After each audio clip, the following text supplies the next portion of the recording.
Have you ever considered an electric car? Because it's something that's been going through my head quite a bit.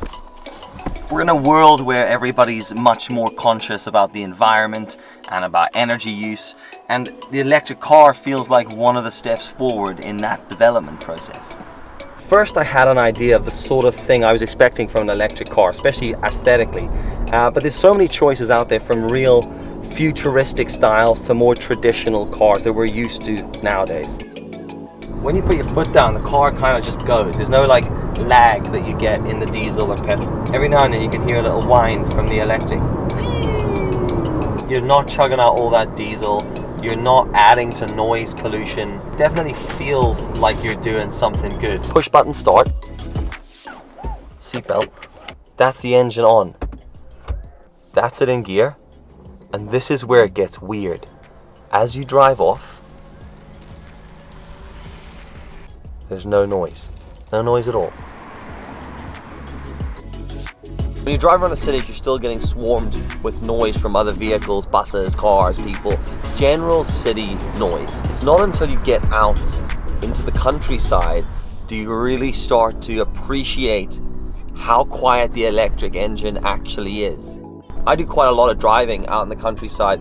I'm a photographer, so I like to go on like these photo journeys where I drive about and try like just generally taking photos. My wife would describe it as time wasting, but each to their own. To hear nothing but a little hum from the electric engine and birds. I can actually hear birds tweeting. Great car for a safari. Imagine that. Sneaking up on a warthog. Why a warthog?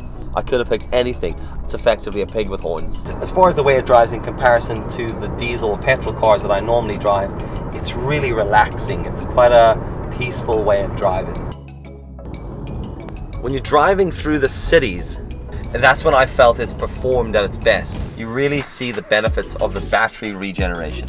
You know, whenever you're braking or easing off the accelerator and you've got that friction, that's what creates that charge for the battery. Sometimes you'll be driving 20k through a city or like town environment. You may have traveled 20 kilometers, you've also gained back 10k of charge. That's me done. Okay, so there you go. It was a full week with 2 different electric cars. It was a bit difficult, I'll be honest, at first. I couldn't really get used to the mileage, especially on the Golf. But as the week went on, I sort of worked a few things out.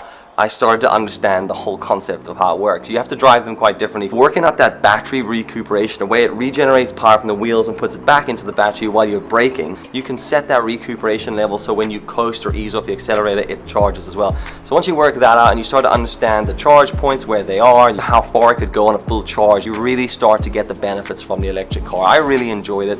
It was really interesting, and it was a nice introduction for me to electric vehicles.